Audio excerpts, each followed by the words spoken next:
Hi friends, எல்லாருக்கும் வணக்கம். Welcome to finding jobs channel. இன்றைக்கி நம்ம இந்த வீடியோவில் எதை பற்றி பார்க்க போகிறோன்னா, மத்திய அரசில் வந்து ஒரு வேலைவாய்ப்பு அனௌன்ஸ் பண்ணியிருக்காங்க.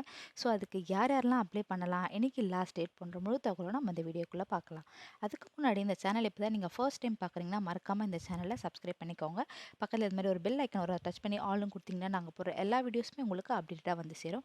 மறக்காமல் இந்த வீடியோக்கு ஒரு லைக் பட்டன் ப்ரெஸ் பண்ணிவிட்டு யூஸ்ஃபுல்லாக இருந்தால் உங்கள் ஃபேமிலி அண்ட் ஃப்ரெண்ட்ஸ்க்கு வந்து ஷேர் பண்ணி வேண்டிங்க. வாங்க நம்ம வீடியோக்குள்ளே போகலாம். நான் முன்னாடி சொன்ன மாதிரி சென்ட்ரல் கவர்மெண்ட் ஜாப் தான். எந்த டிபார்ட்மெண்ட் அனௌன்ஸ் பண்ணியிருக்காங்கன்னு பார்த்தீங்கன்னா, இன்டெலிஜென்ஸ் பியூரோன்ற டிபார்ட்மெண்ட்டில் தான் வந்து இந்த வேகன்சிஸ் வந்து அனௌன்ஸ் பண்ணியிருக்காங்க. ஸோ டோட்டலாக எவ்வளோ வேகன்சிஸ் இருக்குது அப்படின்னு பார்த்தீங்கன்னா 362 வேகன்சிஸ் இருக்குது.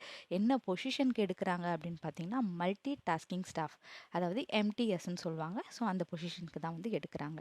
இதுக்கு என்ன குவாலிஃபிகேஷன் இருந்தால் நம்ம அப்ளை பண்ணலாம் அப்படின்னு பார்த்தீங்கன்னா, நீங்கள் 10th முடிச்சிருந்தாலே போதும். இதுக்கு தாராளமாக அப்ளை பண்ணலாம். 10th மட்டும் முடிச்சிருந்தா போதுமான்னு கேட்டால் இல்லை, நீங்கள் டிகிரி முடிச்சிருந்தா கூட அப்ளை பண்ணலாம். ஸோ பேசிக் குவாலிஃபிகேஷன் வந்து 10th தான். அதே மாதிரி ஏஜ் எவ்வளோ இருக்கணும் இதுக்கு அப்படின்னு பார்த்தீங்கன்னா, நீங்கள் ஒரு ஜென்ரல் அப்ளிகண்ட்டாக இருந்தீங்கன்னா 18லேருந்து 25க்குள்ளே இருக்கணும். அது போக மற்ற கேஸ்ட் அண்ட் கம்யூனிட்டிஸ்க்கு வந்து உங்களுக்கு ஏஜ் ரிலாக்ஸேஷன் கொடுத்துருக்காங்க. யார் யார் என்னென்ன ஏஜ் ரிலாக்ஸேஷன் வச்சு அப்ளை பண்ணலான்னு சொல்லிட்டு பார்க்கலாம். எக்ஸாம்பிள் வந்து இப்போ நீங்கள் ஒரு எஸ்சி எஸ்டி கேட்டகரியாக இருந்தீங்கன்னா உங்களுக்கு 25 ஆகிடுச்சு, அதுக்கு மேலே அப்ளை பண்ணலாமான்னு கேட்டால் உங்களுக்கு ஏஜ் ரிலாக்ஸேஷன் ப்ளஸ் 5 இயர்ஸ் கொடுத்துருக்காங்க. ஸோ நீங்கள் 30க்குள்ளே இருந்தாலும் இதுக்கு அப்ளை பண்ணலாம் அப்படின்றது தான் மீனிங். ஸோ அந்த ஏஜ் ரிலாக்ஸேஷன் வச்சு நீங்கள் இதுக்கு அப்ளை பண்ணலாம். இதுக்கு சம்பளம் எவ்வளோ அப்படின்னு சொல்லிட்டு பார்த்தீங்கன்னா, உங்களுக்கு லெவல் 1 தான் கொடுத்துருக்காங்க. அதாவது 18,000லேருந்து 56,900 வரைக்கும் வந்து உங்களுக்கு இதில் சம்பாதிக்கலான்ற மாதிரி கொடுத்துருக்காங்க. ஸோ ஸ்டார்டிங்கில் நீங்கள் போய் ஜாயின் பண்ணும்போது உங்களுக்கு 18,000 வந்து பேசிக் சேலரின்ற மாதிரி சொல்லியிருக்காங்க.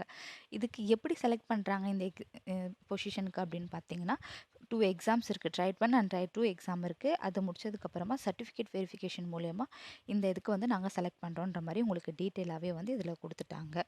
சரி, நெக்ஸ்ட் வந்து நம்ம தமிழ்நாட்டில் எங்கெங்கே எக்ஸாமினேஷன் சென்டர்ஸ் இருக்குதுன்னு பார்த்தீங்கன்னா, சென்னை, கோயம்புத்தூர், மதுரை, திருச்சிராப்பள்ளி, திருநெல்வேலி அண்ட் வெள்ளூர். இங்கெல்லாம் தான் வந்து உங்களுக்கு வந்து எக்ஸாமினேஷன் சென்டர்னு சொல்லிட்டு தெளிவாகவே கொடுத்துட்டாங்க.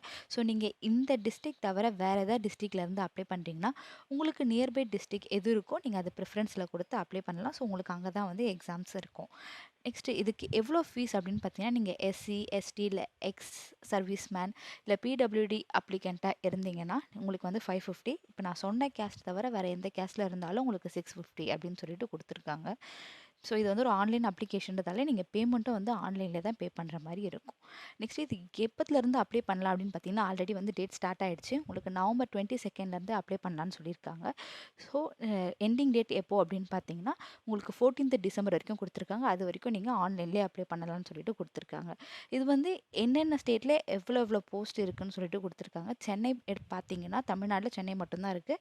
அதில் பார்த்தீங்கன்னா நீங்கள் 10 போஸ்ட் வந்து உங்களுக்கு இருக்குன்ற மாதிரி கொடுத்துருக்காங்க. ஸோ நம்ம இங்கே அப்ளை பண்ணிட்டு இங்கே தான் ஒர்க் பண்ணணும்னு கேட்டால் கிடையாது. நீங்கள் உங்களுக்கு வந்து ஆப்பர்ச்சுனிட்டி கிடச்சிதுன்னா நீங்கள் அதர் ஸ்டேட்டுக்கு கூட போய் ஒர்க் பண்ணலாம். ஸோ நீங்கள் எக்ஸாம் எழுதி செலக்ட் ஆகிட்டிங்கன்னா அதர் ஸ்டேட்டுக்கு கூட போய் ஒர்க் பண்ணலாம். ஓகே ஃப்ரெண்ட்ஸ், இந்த வீடியோ உங்களுக்கு பிடிச்சிருந்தால் லைக் பண்ணுங்கள், ஷேர் பண்ணுங்கள், மறக்காமல் சேனலை சப்ஸ்கிரைப் பண்ணிக்கோங்க. தேங்க்யூ.